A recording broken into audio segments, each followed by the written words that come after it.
비트코인의 시가총액 자체가 과거에 비해서 확실히 커졌습니다. 지금 1.7조 달러 정도 되는데 자산의 크기가 커지면요, 변동성은 줄어들 수밖에 없어요. 그래서 앞으로를 보자면요, 떨어지는 것도 많이 안 떨어지는 게 다행이지만 반대로 생각하면 오르는 것도 과거와 같은 몇 배 오르는 이런 상승을 좀 기대하기는 어렵지 않을까. 이더리움 생태계는 아마 앞으로도 커질 거예요. 이더리움 생태계가 커지는 것과는 별개로 이더리움 가격이 오를까 부분은 살짝 상관관계가 없어요. 이더리움 같은 경우에는 어쨌든 가격은 수급에 따라 결정되는데 사려는 사람보다 팔려는 사람이 너무 많아요. 특별한 경제 강의 머니 특강. 안녕하세요, 주식 초등학교 여러분. 저는 오늘의 특강을 맡은 고란입니다.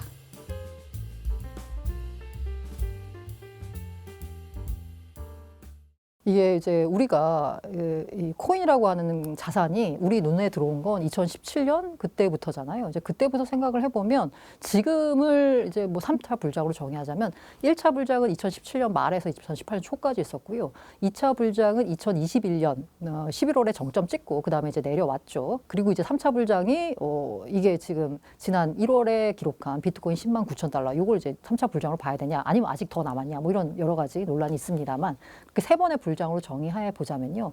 앞서 두 차례 불장에서 이 코인 가격의 움직임을 보자면 일단 비트코인이 오릅니다. 그리고 나서 약간 이제 횡보를 합니다. 계속 오르는 자산 없잖아요. 그러면 사람들이 야, 비트 말고 뭐 있지? 그럼 이제 이더리움으로 갑니다. 이더리움은 시가총액 2위 알트코인이고요. 그래서 이더리움 또 올라요. 그래서 근데 이더리움도 이제 많이 올랐어. 그러면은 사람들이 이제 더 높은 수익을 내고 싶잖아요. 그러면 야, 이더 올랐는데 그다음 안 오른 게 뭐지? 그다음에는 라지캡 알트코인입니다. 시가총액이 좀 큰 알트코인으로 또 눈을 돌려요. 그렇게 해서 또 시가총액 큰 알트코인이 올라가요. 그 다음에 이것도 이제 올랐어. 그 다음부터 이제 모든 모든 알트가 오르는 이제 알트 시즌이 시작이 됩니다. 그렇게 해서 화려하게 피날레를 태우고 크립토 윈터에 들어가죠. 이른바 이제 혹한기를 또 견딥니다. 생각해보시면 아실 거예요. 2018년에 시장 무너지고 나서 19년 얼마나 힘들었어요. 그러고 있다가 이제 20년부터 이제 스물스물 이제 또 비트코인이 올라오기 시작해요. 그 다음에 이더가 갑니다.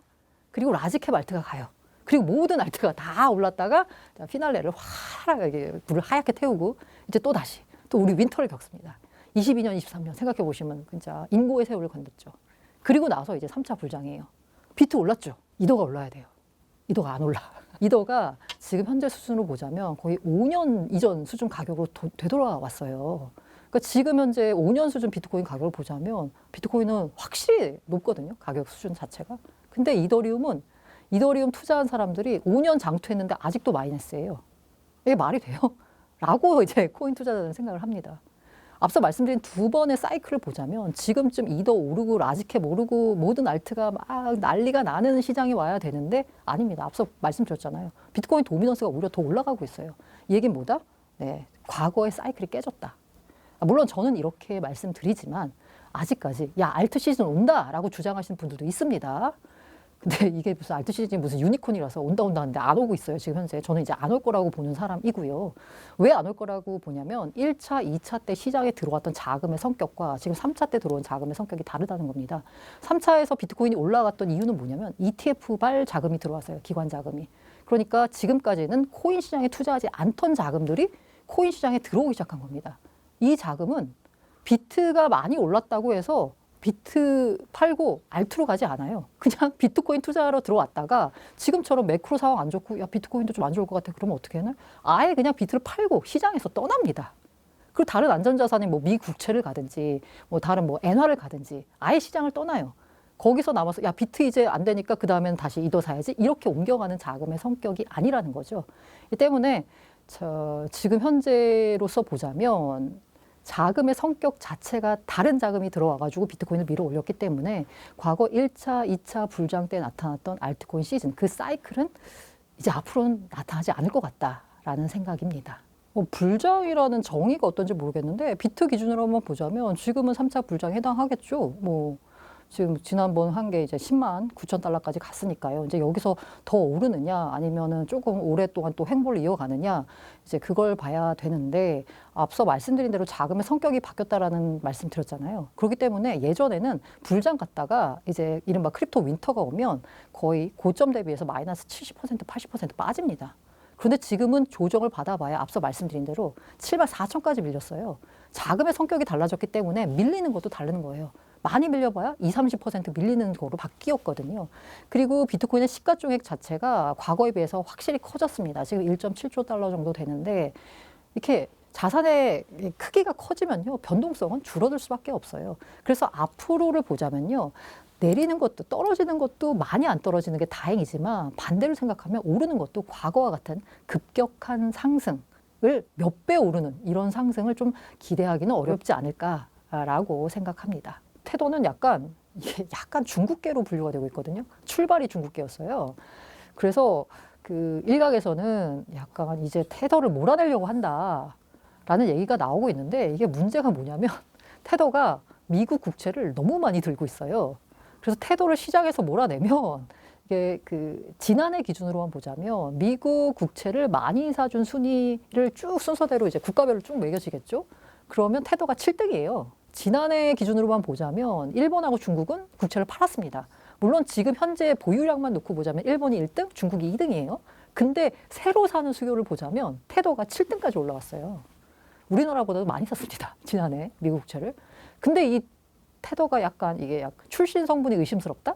라는 이유로 시장에서 쫓아내기에는 이미 규모가 너무 커져서, 그리고 이미 이제 약간 뉴욕 남부지방 법원하고 2000 몇 년인가요? 이 벌금을 내면서 일종의 이제 합의를 했어요. 그러니까 그 합의를 했다는 걸 어떻게 해석하시면 되냐면, 과거에 니들이 잘못한 건 용서해 줄게. 여기서 벌금으로 끝내자. 자, 앞으로 우리 규정을 잘 지키면서 미국 정부에 협조하면서 성장해라. 라고 일종의 이제 봐주는 거거든요. 그래서 테더 같은 경우에는 이제 봐주는 건 끝났다. 그리고 지금 테더 같은 경우에는 이제 플랫폼, 스테이블 코인도 사실 플랫폼이잖아요. 그렇게 따지면 플랫폼 사업의 특징이 뭐냐면 대마불사입니다. 한번 이 플랫폼을 장악하게 되면 어떻게 밀어낼 수가 없어요. 테더 같은 경우에는 이미 그 임계점을 넘어서서 아마 다른 미국계 스테이블 코인이 올라올 수는 있어요. 하지만 그렇다고 테더가 막 사라지거나 뭔가 위협을 당한다, 생존을 위협당한다 라는 일은 아마 없을 것 같다라는 생각이 들고 있고요. 테더가 얼마나 엄청난 회사냐면 여기 약간 대동강물 팔아서 장사하는 데인데, 이 테더의 그 수익 구조는 굉장히 간단합니다. 사람들이 USDT라는 그 스테이블 코인이 코인 시장에서 제일 많이 쓰이는 코인이거든요. 전체 코인 시장의 한 60%, 70%를 차지하고 있어요. 스테이블 코인 시장에. 그럼 이제 그 USDT를 사고 싶잖아요. 그럼 이제 기관이 예를 들어서 이제 1억 달러를 들고 옵니다. 그래서 야, 우리 1억 달러어치 USDT 줘. 이러면은 그 테더사가 1억 달러를 받아요. 그래서 1억 달러어치 USDT를 발행해 줍니다. 그리고 이 1억 달러를 가지고 미국 국채를 삽니다. 그 미국 국채를 사면 지금 10년물짜리가 대충 4.5 나오고요. 2년물짜리가 얼마지? 뭐 4% 나온다고 치면 그냥 4% 이자를 그냥 얻는 겁니다. 수익으로. 아무 일도 하지 않고 그냥 테더를 발행해 주고 그냥 그 이자를, 그것도 미국 국채면 진짜 안전자산이잖아요. 그 앉아서 예를 들어 4% 이자만 먹는다고 쳐요. 근데 테더의 발행량이 지금 어마어마하거든요. 그래서 제가 말씀드린 대로 지금까지 그 매입한 미국 국채 규모로 보자면 한 17등 정도 돼요. 전 세계 이제 글로벌 국가 순위 딱 매겨봤을 때 우리나라보다도 많이 들고 있다고 해요. 그리고 지난해 산 것만 해도 약간 7등 규모고요. 이렇게 됐다 보니까 그 USDT라는 스테이블 코인을 담보로 하는 자산을 미국 국채로 들고 있을 때 이 담보 자산에서 나오는 안정적인 이자가 연 4%. 그렇게 해가지고 진짜 돈을 벌거든요. 뭐 아무것도 안 해도 돈 벌고 있거든요. 그래서 요 돈을 버는 요 규모가 어떻게 되냐면, 지난해 기준으로 봤을 때 블랙락이 1년 동안 거둔 수익보다도 테더가 돈을 더 벌었습니다. 이 정도로 테더는 돈을 잘 벌고 있어요. 근데 블랙락이 직원이 한 2만 명 넘는다 그러나? 뭐 그러거든요. 근데 테더는 직원이 한 100명밖에 안 돼요. 근데 블랙락보다 돈을 더 잘 벌고 있어요. 그리고 제가 아까 테더가 망하지 않을 거라고 말씀드린 이유 중에 하나가 뭐냐면, 테더가 국채를 이제 산다라는 말씀드렸잖아요. 그럼 그 국채를 이제 매수하고 매도하고 이제 운용하는 운용사가 필요할 거 아니에요. 그 운용사가 바로 캔터 피츠제랄드라는 운용사거든요. 근데 이 캔터 피츠제랄드의 CEO가 누구였냐면 지금 현재 상무장관으로 있는 하워드 루트닉입니다.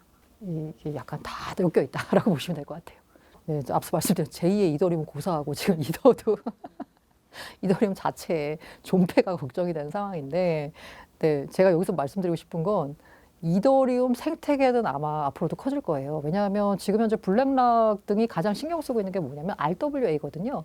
RWA를 그냥 쉽게 말씀드린다면 모든 자산을 다 토큰화 시키는 겁니다. 그래서 블랙락이 일단 그 목표로 하고 있는 건, 레리 핑크가 목표로 하고 있는 건 뭐냐면, 이른바 이제 지금까지는 자산화가 안 된 자산들 있잖아요.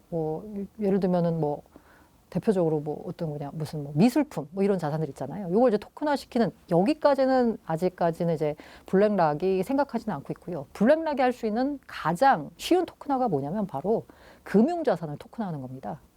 그러니까 주식, 펀드, 무슨 리츠, ETF 이런 거 다 토큰으로 바꿀 수 있어요. 토큰으로 바꾸게 되면 이른바 거래 효율성이 어마어마해집니다. 그렇기 때문에 거래 비용이 그야말로 거의 제로에 수렴하게 돼요. 그렇기 때문에 이제 블랙락이 하고 싶은 거는 이제 모든 자산을 다 토큰화 시키는 건데, 근데 이 토큰화를 할 때 필요한 게 뭐냐면 토큰화를 하려면 그 토큰을 발행하는 플랫폼이 있어야 될 거 아니에요. 그 플랫폼이 바로 이제 제일 처음에 한 게 이더리움이었고요. 지금은 뭐 솔라나나 아니면 수이나 뭐 다른 체인으로 이제 확대를 하고 있어요. 근데 어쨌든 시작은 이더리움이었고요. 다른 플랫폼들이 많이 이제 올라온다고 해도 어쨌든 이더리움이 RWA 시장에서는 가장 현재 큰 비중을 차지하고 있고요. 비중은 좀 줄지 몰라도 어쨌든 RWA 시장 자체가 커지니까 이더리움을 플랫폼으로 해서 발행되는 RWA 토큰들은 아마 계속 많이 늘어날 거예요.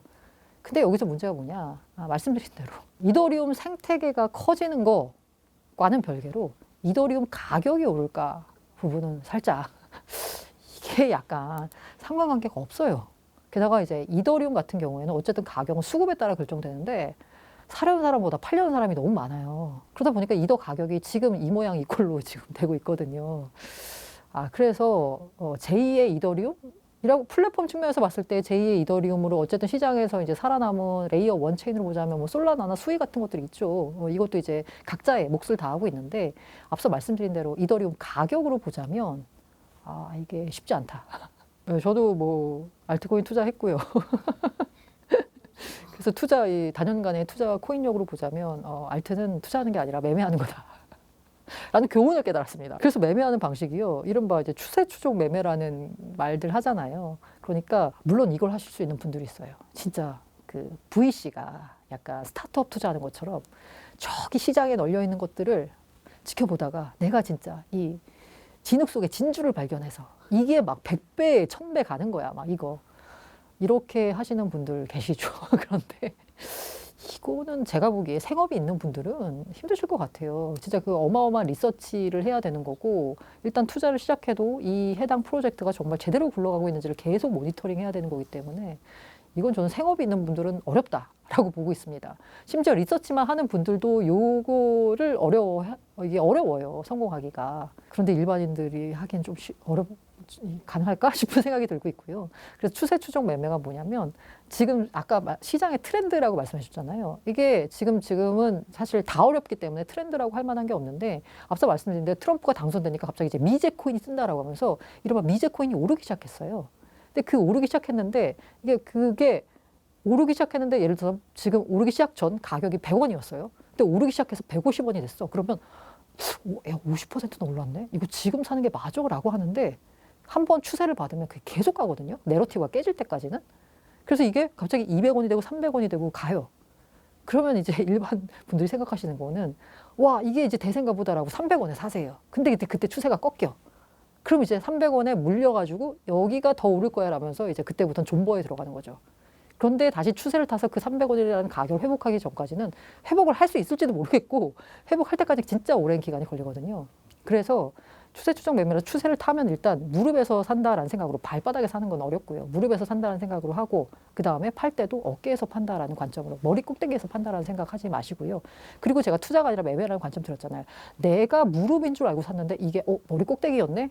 라고 이제 추세가 꺾이면 손절하셔야 됩니다. 계속 들고 가는 게 아니고요. 그게 알트 투자 전략이라는 말씀 드리고요. 근데 저도 많은 분들이 그러실 텐데 저 개인적으로는 매매를 잘 못해요. 매매를 잘 못해서 그래서 이제 마음 편하게 하는 거 그냥 비트 투자하는 게 제일 마음이 편하더라고요. 그리고 제가 매매하는 건 진짜 이른바 약간 되게 소액으로 진짜 조금만 먹고 나오는 거의 뭐 치킨값만 멀고 나오는 식으로 그냥 알트에 대해서는 투자 관점 말고 정말 매매 관점으로만 접근하셔라라는 말씀 드리겠습니다. 알트코인이 요새 이제 새로 이제 오래된 거 말고 신규 알트코인들 가운데 이제 새로 거래소에 상장되면 어떤 알트코인은 상장되자마자 우하향하는 그런 알트코인들이 있어요. 사실 이게 대부분이고요. 어떤 알트코인의 경우에는 가격을 받쳐주면서 좀 유지가 되고 이제 오르는 그런 알트코인 모습이 보이거든요. 근데 약간 이제 오르는 코인들을 보자면 재단이 돈이 많아서 코인을 관리합니다. 그래서 관리를 해가지고 약간 가격을 좀 받쳐줘요, 재단이. 그래서 알트코인 투자할 때 중요한 점이 뭐냐면 재단이 물량을 얼마나 갖고 있어서 얘를 관리할 능력이 되느냐를 보셔야 될 것 같아요. 종목 상담, 양방향 소통이 가능한 MTNW. QR코드 찍고 카카오톡 오픈 채팅에 무료로 참여하세요.